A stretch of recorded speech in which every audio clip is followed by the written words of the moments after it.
마가복음 15장. 이른 아침에 대제사장들이 장로들, 율법학자, 그리고 모든 유대 의회원들과 함께 회의를 하였습니다. 이들은 예수님을 묻고 끌고 가서 빌라도에게 넘겼습니다. 빌라도가 예수님께 물었습니다. 당신이 유대인의 왕이요? 예수님께서 대답하셨습니다. 내가 말한 대로다. 대제사장들이 여러 가지 말로 예수님을 고발했습니다. 빌라도가 예수님께 다시 질문했습니다. 아무 대답이 없소? 이 사람들이 당신에게 여러 가지로 고발을 하는 것을 보시오. 그러나 예수님께서는 더 이상 대답을 하지 않으셨습니다. 빌라도가 이것을 보고 매우 놀랐습니다. 명절 때마다 빌라도는 사람들이 요청하는 죄수 한 명을 풀어주곤 했습니다. 바라바라고 하는 사람이 폭동이 일어났을 때 살인을 저지른 폭도들과 함께 감옥에 있었습니다. 사람들이 빌라도에게 와서 지금까지 그랬던 것처럼 죄수 한 명을 풀어달라고 요청했습니다. 빌라도가 그들에게 물었습니다. 유대인의 왕을 놓아주기를 바라느냐? 빌라도는 대제사장들이 예수님을 시기해서 자기에게 넘긴 것을 알았던 것입니다. 대제사장들은 사람들을 선동하여 예수님 대신 바라바를 풀어달라고 요청하게 했습니다. 빌라도가 사람들에게 다시 물었습니다. 그러면 너희가 유대인의 왕이라고 부르는 이 사람은 어떻게 해야 하겠느냐? 사람들이 소리쳤습니다. 십자가에 못 박으시오. 빌라도가 물었습니다. 어째서? 그가 무슨 잘못을 했느냐? 하지만 사람들은 더욱더 크게 소리쳤습니다. 십자가에 못 박으시오. 빌라도는 사람들을 만족시키려고 바라바를 놓아주었습니다. 그리고 예수님을 채찍질하게 하고 십자가에 못 박도록 넘겨주었습니다. 군인들이 예수님을 공관뜰로 끌고 갔습니다.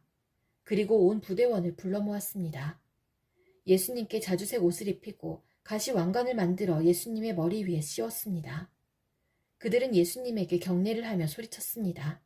유대인의 왕 만세. 군인들은 갈대로 예수님의 머리를 때리고 침을 뱉었습니다. 그리고 무릎을 꿇고 절을 하였습니다.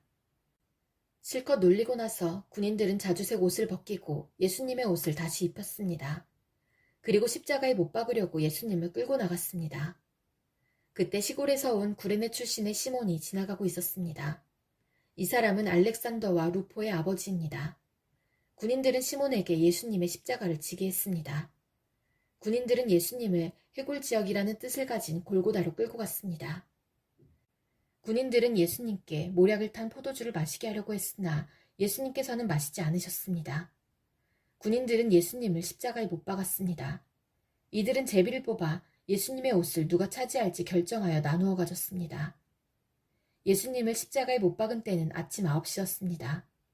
예수님의 죄패에는 유대인의 왕이라는 죄목이 적혀 있었습니다. 군인들은 예수님과 더불어 두 명의 강도를 하나는 오른쪽에 하나는 왼쪽에 매달았습니다. 지나가던 사람들이 고개를 흔들면서 예수님을 모욕하였습니다. 아, 성전을 헐고 3일 만에 다시 세우겠다던 사람아, 당신 자신이나 구해보시지. 십자가에서 내려와봐. 대제사장들도 율법학자들과 함께 다른 사람들처럼 놀렸습니다. 그들은 자기들끼리 말했습니다. 저 사람이 다른 사람들은 구원하고 자기 자신은 구원하지 못하는구나. 이스라엘의 왕 그리스도여, 십자가에서 내려오시라. 그러면 우리가 보고 믿겠다. 함께 십자가에 못 박힌 사람들도 그와 같은 비난을 예수님께 했습니다. 정오가 되자 온 땅에 어둠이 덮이더니 오후 3시까지 계속되었습니다. 오후 3시에 예수님께서 큰 소리로 외치셨습니다. 엘리, 엘리, 라마 사박다니. 이 말은 나의 하나님, 나의 하나님, 어찌하여 나를 버리셨나이까? 라는 뜻입니다. 서있던 사람들이 이 소리를 듣고 말했습니다. 보시오, 저 사람이 엘리야를 부르고 있습니다. 어떤 사람이 달려가서 신 포도주를 해면에 묻혀 막대기에 매달았습니다. 그리고 예수님께 마시게 하며 말했습니다. 과연 엘리야가 와서 십자가에서 내려주는지 봅시다. 그러자 예수님께서 큰 소리를 지르시고 마지막 숨을 거두셨습니다. 그때 성전에 있던 휘장이 꼭대기에서 바닥까지 두 쪽으로 갈라졌습니다. 예수님 바로 앞에 서 있던 백부장이 예수님께서 마지막 숨을 거두시는 것을 보고 말했습니다.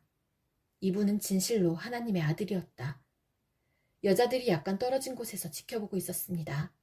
이들은 막달라 마리아, 살로메, 그리고 작은 야고보와 요새의 어머니 마리아였습니다. 이들은 예수님께서 갈릴리에 계실 때에 예수님을 따르며 섬기던 사람들이었습니다. 또한 예수님을 따라 예루살렘에 온 다른 여자들도 많이 있었습니다. 이미 날이 저물었습니다. 이날은 준비하는 날, 곧 안식일 바로 전날이었습니다. 아리마대 출신의 요셉이 와서 빌라도에게 예수님의 시신을 달라고 했습니다. 이 사람은 존경받는 유대 의회원이었고 하나님 나라를 기다리는 사람이었습니다. 빌라도는 예수님께서 이미 죽었는지 궁금했습니다. 그래서 백부장을 불러 예수님께서 이미 죽었는지 물었습니다. 백부장으로부터 확답을 들은 후 빌라도는 그 시신을 요셉에게 내어주었습니다. 요셉은 긴 배를 사가지고 와서 예수님을 십자가에서 내려서 쌌습니다. 그리고 바위를 깎아서 만든 무덤에 시신을 모셨습니다. 그런 다음 무덤 입구를 커다란 돌을 굴려서 막았습니다. 막달라 마리아와 요새의 어머니 마리아가 예수님을 모신 곳을 보았습니다. 마가복음 16장. 안식일이 지나고 막달라 마리아와 야고보의 어머니 마리아와 살로메가 예수님께 바르려고 향료를 샀습니다. 일주일이 시작되는 첫째 날 매우 이른 시간 해가 뜰 무렵에 무덤으로 갔습니다. 이들은 서로 말했습니다. 입구에 있는 커다란 돌을 누가 굴려주겠는가? 그런데 눈을 들어보니 커다란 돌이 이미 옮겨져 있었습니다. 무덤에 들어가자 하얀 옷을 입은 한 젊은 사람이 오른쪽에 앉아 있었습니다. 여자들은 매우 무서웠습니다. 그 사람이 말했습니다. 놀라지 마십시오. 여러분들은 십자가에서 돌아가신 나사렛 예수님을 찾고 있군요. 그분은 다시 살아나셨습니다. 여기 계시지 않습니다. 보십시오. 여기가 예수님을 모셨던 곳입니다. 자, 이제 가서 제자들과 베드로에게 말하십시오. 말씀하신 대로 예수님께서 당신들보다 먼저 갈릴리에 가시고 거기서 당신들이 주님을 볼 것입니다. 그들은 무덤에서 나와 도망쳤습니다. 그것은 무서움과 공포가 그들을 사로잡았기 때문입니다. 그들은 두려워서 아무에게도 말하지 않았습니다. 예수님께서 일주일을 시작하는 첫 번째 날 아침에 다시 살아나셨습니다. 그리고 제일 먼저 7 귀신을 내쫓아 주신 적이 있는 막달라 마리아에게 나타나셨습니다. 마리아는 가서 예수님과 함께 지내던 제자들에게 이 사실을 알렸습니다. 그들은 슬퍼하며 울고 있었습니다. 마리아로부터 예수님께서 살아계시며 예수님을 배웠다는 소리를 듣고도 제자들은 믿지 않았습니다. 그 후 예수님께서는 다른 모습으로 두 제자에게 나타나셨습니다. 이들은 시골로 내려가는 길이었습니다. 두 제자는 다른 제자들에게 돌아가서 말했습니다. 이번에도 다른 제자들은 그들의 말을 믿지 않았습니다. 나중에 예수님께서 식사를 하고 있는 11명의 제자들에게 나타나셨습니다. 그리고 제자들의 믿음이 적음과 마음이 굳은 것을 꾸짖으셨습니다. 그것은 제자들이 예수님께서 다시 살아나신 후에 예수님을 만난 사람들의 말을 믿지 않았기 때문입니다. 예수님께서 제자들에게 말씀하셨습니다. 온 세상으로 가거라. 온 세상에 복음을 전하여라. 믿고 세례를 받는 사람은 구원을 받을 것이다. 그러나 믿지 않는 사람은 심판을 받을 것이다. 믿는 사람들에게는 이러한 증거가 따라올 것이다. 내 이름으로 귀신을 내쫓고 배우지 않은 새로운 말을 하고 손으로 뱀을 집어들고 독을 마셔도 아무런 해를 받지 않을 것이며 환자에게 손을 얹으면 나을 것이다. 주 예수님께서 제자들에게 이 말씀을 마치시고 하늘로 들려가셨습니다. 그리고 하나님의 오른쪽에 앉으셨습니다. 제자들은 곳곳에 다니면서 복음을 전하였습니다. 주님께서 제자들과 함께 일하셨고 증거를 보여주심으로 그들이 전하는 말씀이 사실임을 증명해 주셨습니다.